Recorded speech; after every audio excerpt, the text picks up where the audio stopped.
Hi there, I'm Clifford Bates, and welcome once again to Reading Aristotle Politics. Today we're catching up on Chapter 3 of Book 6 about the instituting democratic regimes and how they, what they were. We looked at your last class in Chapter 2. We looked at basically what's the principles of it, of what democratic regime is, and some of the characteristics of what democracy entails. Today we're continuing this. Chapter 3. The question that arises after this is how they will come to have equality, right? So how should they? How the question of if hence the democratic regime is based on the concept of freedom and equality, um, or how should they have equality, right? Some assessment, should now this is a question that arises. Should assessments be distinguished in such a way that the total property of the poor and the well-off are equal? For that example, of the 500 persons to 1,000, and 1,000 given equal power to the 500.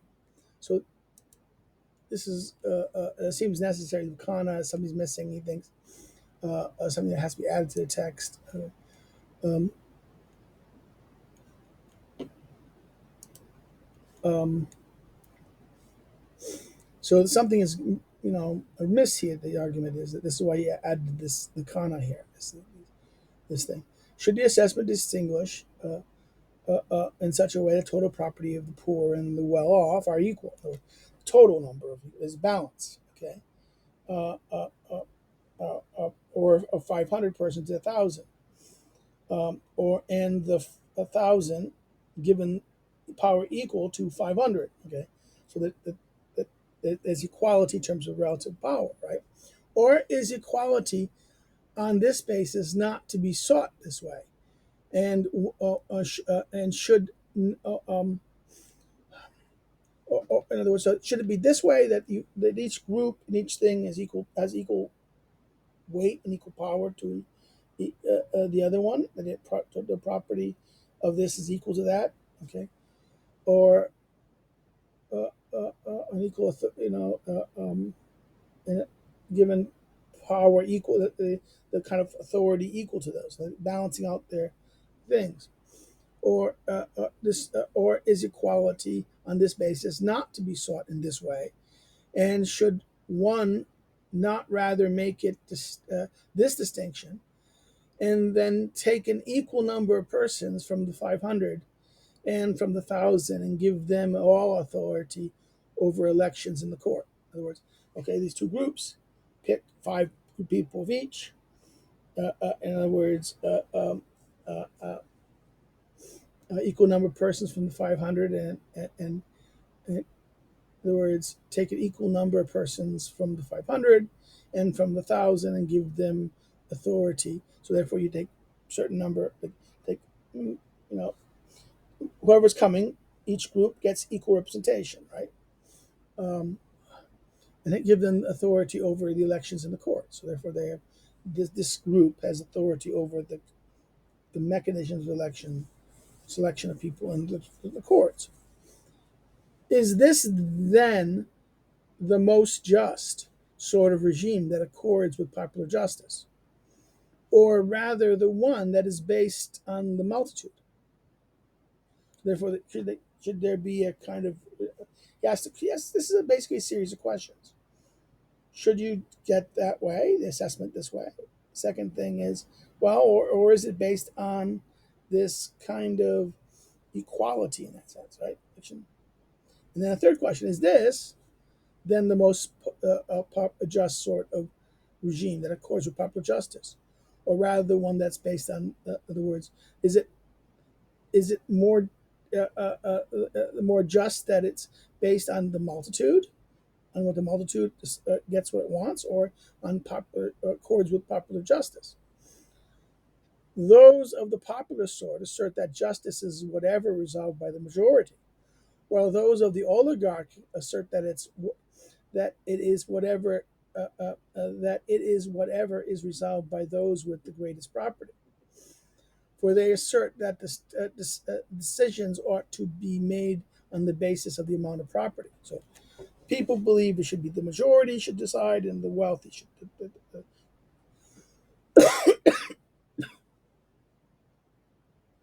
The oligarchs, pardon for a second. In other words, the oligarchs believe that okay, those who have the most money, those who have the money, the greatest property should decide. The largest amount made with the basis of the amount of property. So now he says both of these claims both involve injustice, inequality, and justice. For if justice is whatever the few decides, it is indistinguishable from tyranny. For if a single individual has more than others who are well off on the basis of oligarchic justice, it is just for him to rule alone. But if it is what the majority decides on the base number, they will act unjustly by confiscating the property of the rich few, as was said earlier. This is the discussion of what's in politics, book this. So therefore, this is a problem. That this idea that both these claims that are kind of unjust and unequal. Okay, what sort of equality might there be that both sides will agree on must be investigated. So, okay, right. So, in other words, he thought about this for a second. Said, okay, there's a problem here that if you go, if it's merely the majority, well, the most numbers, um, what is equality here? If equality means okay, something that means the majority can outnumber the thing, the poor, the many poor can simply outnumber and confiscate from the wealthy. That's not just. That's tyrannical as well. And only the most wealthy get to decide, that's tyrannical also. Um, so what it must be something that they can agree on. The parts can agree on with connection definition of justice given by both. For they say both. For they both. Sorry, they say both. I flipped that. For they both say that whatever is resolved by the majority of citizens should be authority. So, in other words, they both think that the majority of the citizens should decide. Oligarchy. But wait a minute. But again, those who can vote in oligarchy, those who are citizens in oligarchy are few. Okay. And even then, they both argue that. So even in oligarchy, the idea that only the fewest. Okay, but all the property owners should have, all those who own property should join. Again, they can. The Democrat believes that if you believe in the principle that the majority should rule, well, that is an equal principle. Majority should rule, but and those majority of citizens, right? Resolved. For they both say what is resolved by the majority of citizens should be authoritative. This may be allowed to stand, although not entirely. Rather, since it happened that there are two parts of which the city is constituted, rich and poor, whatever is resolved by both or by a majority of both should stand as authoritative. And if each resolves on opposite things, whatever is resolved by the majority, which also has the greatest assessment. So that's okay. This is another argument. So okay, that this idea that both believe the majority should rule, but okay, but what happens when the issue is something like this? That there are two parts in the city, right? And he has, there's a problem with this. He's limiting to the parts. He's ignoring the whole discussion of the middle, right? Right now, he's completely ignoring the whole discussion of the middling sort. Okay, rather, since there are two parts of which the city is constituted, but there's more than two parts. He said it earlier in the places. So the rich and the poor, whatever is resolved by both or by majority of both, should stand as authoritative. Okay, And if each resolves in opposite things, whatever is resolved by the majority, which also has the greater assessment. So therefore, the whoever is the majority that has the greatest assessment. That's an interesting thing. The majority of those who have the greatest assessment. That's almost a holographic principle, right? For example, if there are 10 of the former and 20 of the latter, and something was resolved differently by 6 of the wealthy and 15 of the poor, and 4 of the wealthy had joined the poor, uh, and 5 of the poor the wealthy. Whatever group assessment predominates when these are both, when those of both are either side are counted up, then this is authority. So that it's not that the majority of the poor or this, is that the majority of the number, this is the thing, the number of citizens should be here. Now, yes, there's going to be a situation where the poor will kind of side together and rich will side together, and that's going to be a problem. But there can maybe, but the thing here is that the wealthy and poor may have, that there might be disagreements about some things among each group, right?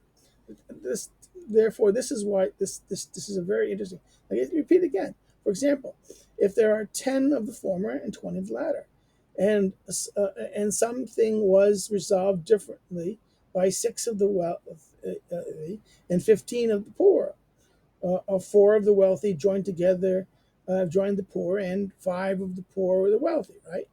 That's the different groups, right? Whichever group predominates, when those of both on either side are counted up, and this is authoritative, right? This is where he ends that section. If it falls out equally, if it falls out equally, this must be considered a problem common to the way things are done now. Okay, so in other words, assemblies, right?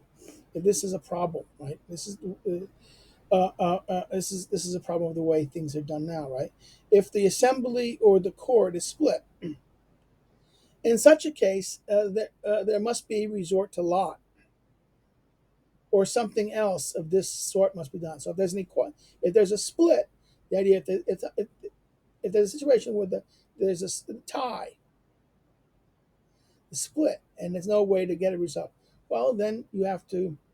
The argument is that either you have to have a rule that if there's a tie, there must be resort to a lottery, or something of this sort, something else to make a decision. Okay, uh, that's an interesting point here.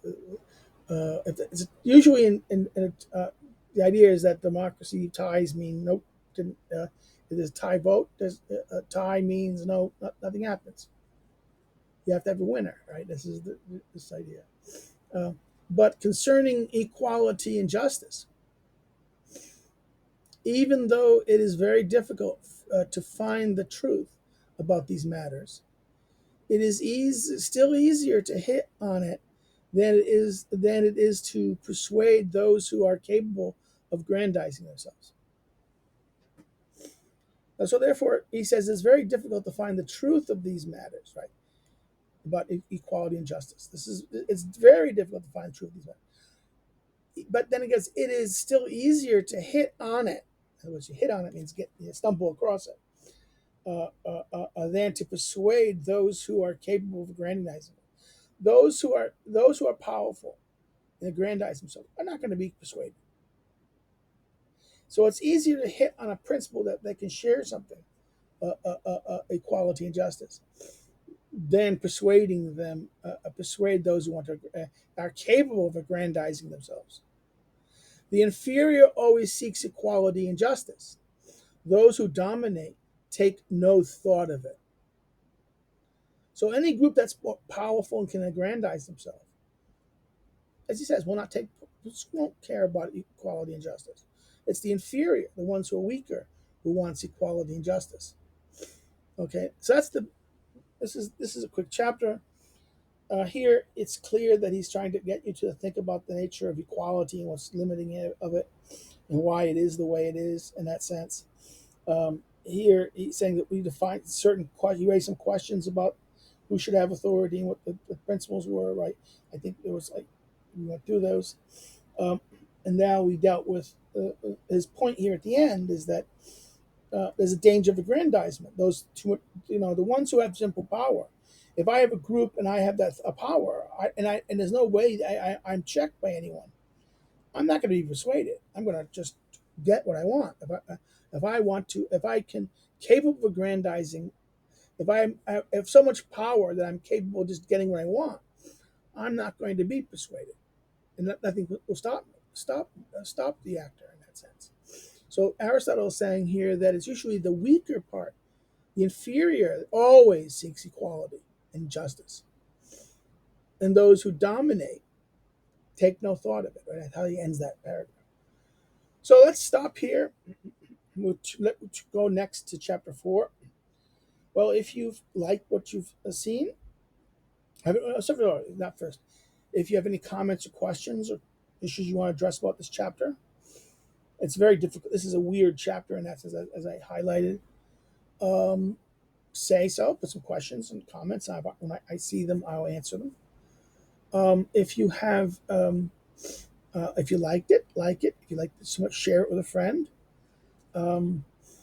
Subscribe. Please get a friend to subscribe. Let's grow the channel some more. Send it to a friend who might be studying Aristotle or some students. The other thing is, you didn't like it. Okay, say what's wrong. If criticisms, put the criticism down there.